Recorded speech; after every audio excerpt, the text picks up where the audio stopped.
하나님 말씀 시편 87편 말씀 보겠습니다. 시편 87편 말씀.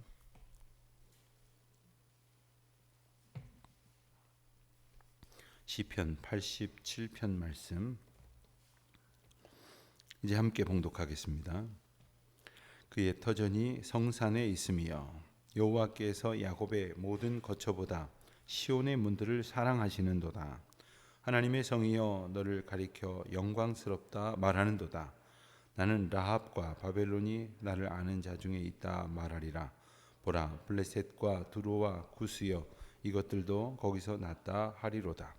시온에 대하여 말하기를 이 사람 저 사람이 거기서 났다고 말하리니 지존자가 친히 시온을 세우리라 하는도다. 여호와께서 민족들을 등록하실 때에는 그 수를 세시며 이 사람이 거기서 났다 하시리로다. 노래하는 자와 뛰어 노는 자들이 말하기를 나의 모든 근원이 내게 있다 하리로다. 아멘. 오늘 말씀은 대단히 중요한 성경 가운데의 의미 중에 하나라고 할 수 있는 그 시온에 대한 언급이 나옵니다. 5절 말씀에 보면 시온에 대하여 말하기를, 또 이 사람 저 사람이 거기서 났다고 말하리니 지존자가 친히 시온을 세우리라 하는도다. 그러니까 하나님의 은혜가, 특별히 하나님의 구원하시는 은혜가 거룩한 성으로 하나님께서 허락하신 이 시온을 중심으로 이루어진다 하는 것이 오늘 시편의 고백입니다. 하나님의 구원의 역사는 제한을 받을 장소나 공간이나 환경이 물론 없습니다. 그러나 하나님께서 하나님의 그 놀라우신 은혜의 역사를 이루시기 위해서 하나님의 백성들을 택하시고 그 백성들이 하나님을 만나는 감격 가운데에 살아갈 수 있도록 하나님의 방법에 따라서 하나님이 백성들에게 은혜의 시간과 장소를 특별히 구별하여 주십니다. 그리고 그 시간과 그 장소를 통해서 모든 시간과 모든 장소의 삶이 하나님의 은혜 가운데에 가득히 채워지고 거하도록 하시는 것입니다. 예컨대 결혼식을 합니다. 결혼식을 한 시간과 또한 장소, 그리고 그것을 기념하기 위해서 사진을 찍고 많은 사람들이 함께 축복을 합니다. 단지 그때만 결혼하는 것이 아니고 단지 그때만 결혼의 마음으로 부부가 사는 것은 아닙니다. 그러나 그 시간, 그 때로부터 특별히 구별된 그들의 마음 가운데의 소원이, 그리고 그 사랑의 서약이 평생의 삶을 사랑 가운데 살아갈 수 있도록 시작하게 만드는 매우 중요한 의미가 됩니다. 마찬가지로 하나님께서 우리의 이 어지러운 세상 속에서 연약하고 또한 헤매이기 쉬운 우리의 믿음의 마음들이 흐트러지지 않도록 오직 하나님께서 하나님의 때를, 하나님의 방법 가운데 하나님의 은혜의 장소로부터 널리 퍼지게 하시기 위하여 특별히 세우신 하나님의 방법들이 있습니다. 특별히 이 시는 구원에 관하여 말씀을 하시는데 하나님의 택한 백성인 유대인을 구원하시는 것을 시작으로 해서 세계의 모든 족속을 구원하신다 하는 하나님의 놀라우신 계획과 섭리를 찬양하는 것으로 이제 맞춰지는 그런 시입니다. 그러니까 궁극적으로는 하나님께서 우리 모두를 구원하셨습니다 하는 찬송입니다.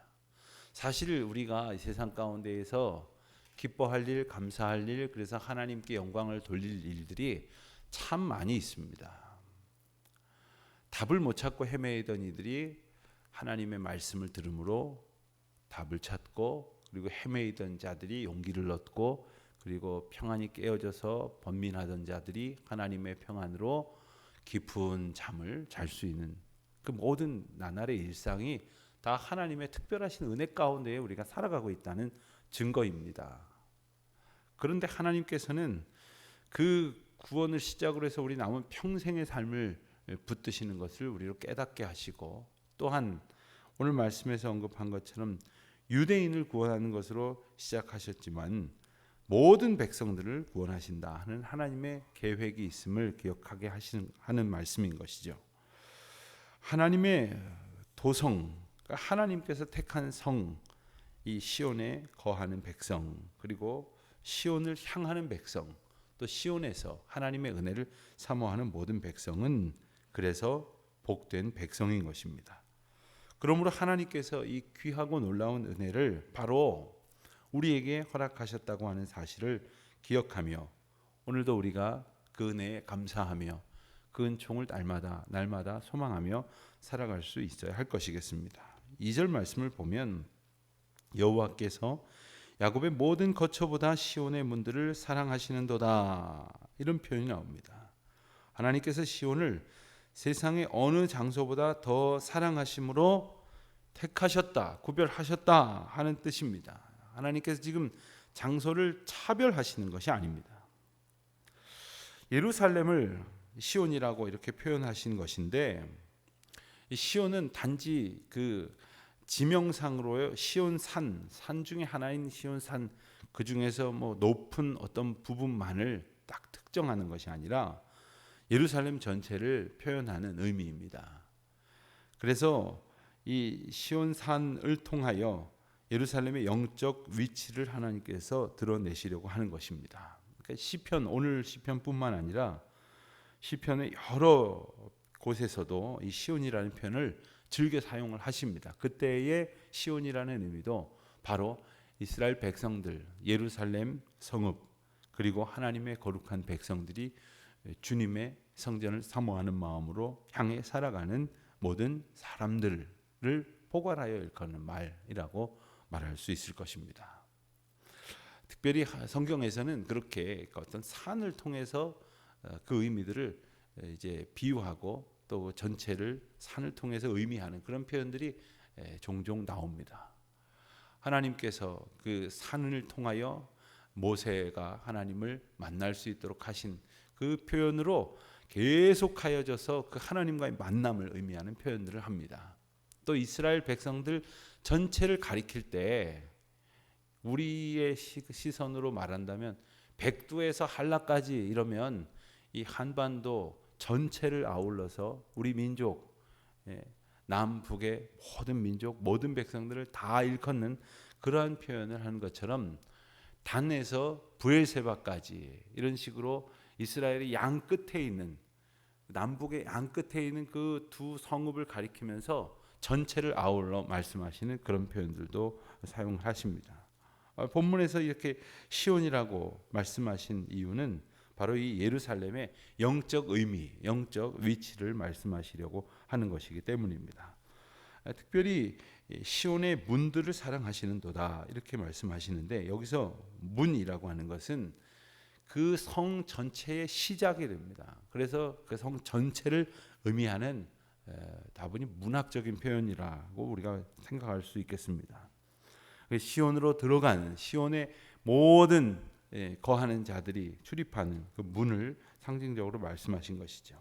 이와 같은 표현들을 통해서 우리가 장차 하늘에서부터 새 예루살렘을 우리가 보게 될 터인데, 우리가 새 예루살렘에 들어가는 그 문을 바라보며 우리 하나님께서 그 문을 사랑하시고 그 문을 출입하는 모든 백성들을 사랑하신 것처럼 우리도 그와 같은 믿음의 고백을 가지고 살아갈 수 있어야 할 것이겠습니다. 그런데 4절부터 6절까지의 말씀을 보면 갑자기 사실 이 떼어놓고 생각을 하면은 오히려 더 자연스러울 것 같은 표현들이 나오는데, 바로 여러 이방인들을 언급하는 표현이 나옵니다.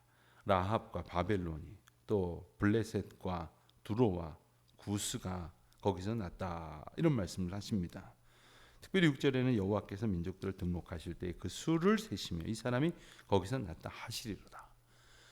다른 지명뿐만 아니라 하나님께서 택하여 부르시는 모든 사람들을 하나님께서 친히 세신다고 말씀하시고, 하나님의 놀라운 구원의 역사는 주님께로부터 난다. 그러니까 사람들이 자기 수고나 어떤 자기의 어떠한 그 자기를 변화시키는 노력으로 인하여 이루어지는 것이 아니라 구원이 여호와께로부터 났다라고 하는 구원의 주권에 대해서 다시 한번 고백하는 말씀인 것이죠. 우리는 오늘날 이 신앙의 전통들을 말씀 가운데에서 잘 일러주고 또 이것을 잘 정리해서 우리에게 깨닫게 해주신 하나님의 은혜와 또한 이 신앙과 신학의 어떤 가르침의 전통에 의해서 구원의 주권이 여호와께 있다고 하는 것에 사실 조금도 의심하지 않습니다. 그러나 이스라엘 백성들은 이 구원의 주권이 마치 때로는 자기들의 노력이나 자기들의 수고에 있다고 하는 생각들을 종종 했습니다. 그러나 하나님께서는 오늘 말씀에 나타난 바처럼 이방인들을 택하시고 또 모으시고 구원하시는 하나님의 놀라운 은총마저도 하나님의 주권으로부터 시작하고 있다는 것. 이들은 과연 누구입니까? 이들이 바로 이스라엘의 대적자들입니다. 이스라엘을 공격하던 자들입니다. 이 라합이라고 하는 표현도 사실은 그 라합이라는 상징 언어라고 말할 수 있는데 이게 애굽의 여인이죠. 애굽으로부터 바벨론 또 미디안으로부터 모든 민족들 블레셋과 두로와 구스 이런 나라들은 한두 번 이스라엘을 괴롭힌 나라들이 아닙니다. 아주 오랜 세월 동안 진짜 하나님께서 멸절시켜 주셨으면 참 좋겠고 멸절시켜 주실 법도 한데 참 오랜 세월 동안 지긋지긋하리만큼 이스라엘 백성들을 괴롭혔던 원수의 족속들이었습니다.